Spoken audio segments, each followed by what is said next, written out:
Hello fellow YouTubers and fellow antique radio collectors. Well, before I get started today, I'd like to introduce you to my new shop assistant. His name is Mr. Dylan. He is a very good worker. He's always on time, never misses a day, and he's very good at keeping the mouse population down here in the shop. And so I'd like you to meet Mr. Dylan. Here he is now, folks, right on cue. Hello, Dylan. Say hello to the people at home. There he goes. Dylan is a very good assistant. I couldn't ask for anybody better. Today I had planned to do a video showing this nice little Heathkit AR3 shortwave receiver I built from a kit in 1960. And boy, it was a lot of fun building Heathkits. However, last night I ran across a fascinating video on YouTube. It was a 2010 debate held in New York, sponsored by the Rosencrantz Foundation. And the motion was, is Islam a religion of peace? Is Islam a religion of peace? Two teams debated this subject for well over an hour in front of a large audience. And at the end of the debate, the audience was polled to see who had won the debate. And surprise, surprise, the team winning the debate, claiming that Islam was not a religion of peace, won hands down, no question about it. Of course, they had a lot of good ammunition. They began by citing 5 recent examples of terrorism, each one punctuated by the remark, Allah Akbar, or God is great. And then they quoted several passages from the Quran, none of which were very peaceful or peace-loving. And finally, they outlined how women are treated today in Muslim countries. Pretty deplorable.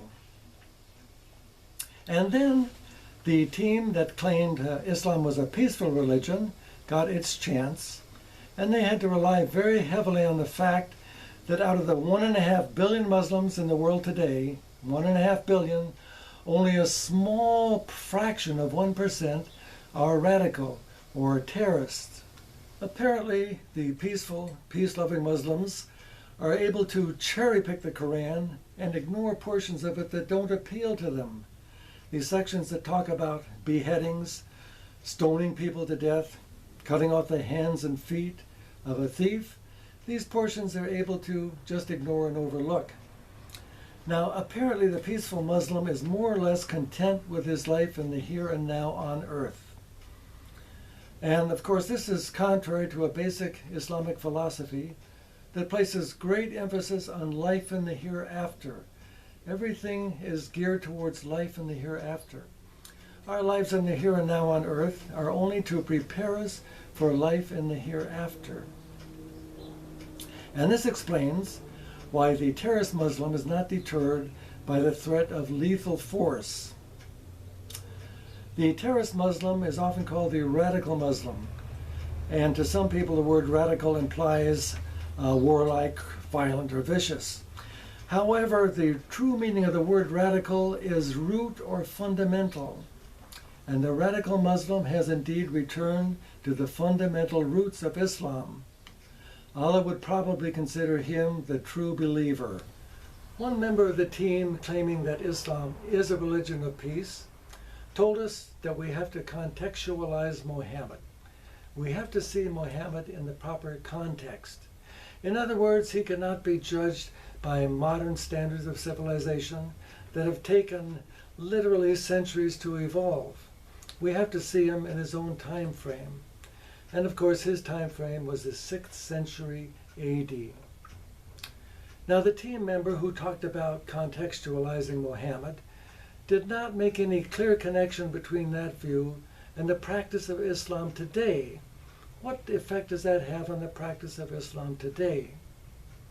Are we to imagine that Allah, master of the universe, has changed his mind, has evolved into a kinder, gentler deity over the past centuries? And if this were the case, how would we know it for sure? There is no new self-proclaimed prophet on the horizon, no new prophet. And if there were such a prophet who told us that Allah has indeed repudiated Sharia law and all the violence that goes with it, become a kinder and gentler deity, who in the world would believe that prophet? It would be a very hard sell indeed. So how can we handle worldwide terrorism?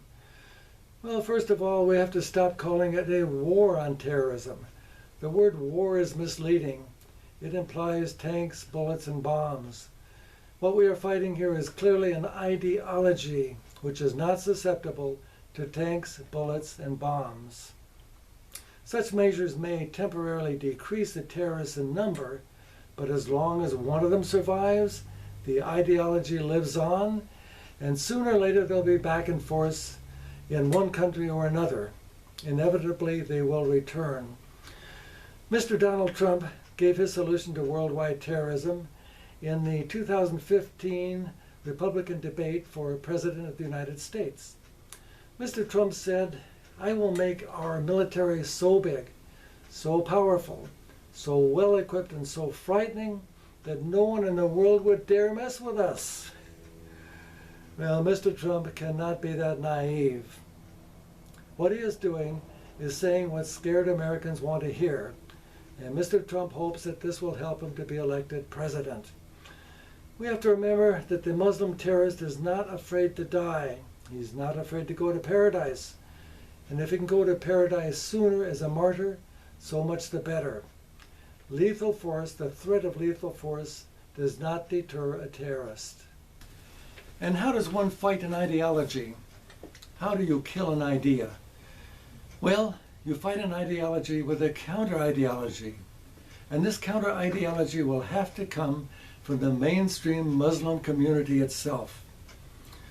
Clerics and scholars of Islam are going to have to come up with a compelling argument to convince the terrorist that what he is doing is not in accord with Islam today. It is not what Allah wants of him in the 21st century. Indeed, Allah has changed his mind. Now, this argument is going to have to be very believable and very authoritative.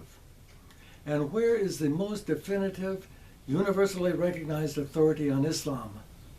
Well, it's the Quran itself. And does the Quran contain any room for reformation, for modernization, for development or change? Or is it indeed the pure, immutable word of Allah? This is a very good question. We're going to have to wait to see. Referring again to the Rosencrantz debate, one of the panelists on the team claiming that Islam is a religion of peace was asked a question by the audience. And the question was, why aren't mainstream Muslims, clerics, imams, etc., more visible and more vocal in denouncing terrorism? The panelist had a very interesting answer. Simply, they are afraid for their very lives. They are afraid of retribution. They are afraid to speak out against the terrorist. Now, doesn't this tell us a lot about Islam, the religion of peace? It's very clear that intrinsically and by conscious design, Islam is not a religion of peace. There's no question about it. However, on the other side, we have to give credit to the vast majority of Muslims who have brought Islam into the 21st century successfully and practice it peacefully. They deserve a lot of credit. My hat's off to them. Well, that's all I have for now, folks. I want to thank you for watching, and Dylan wants to thank you for watching. And I'll see you again next time, God willing.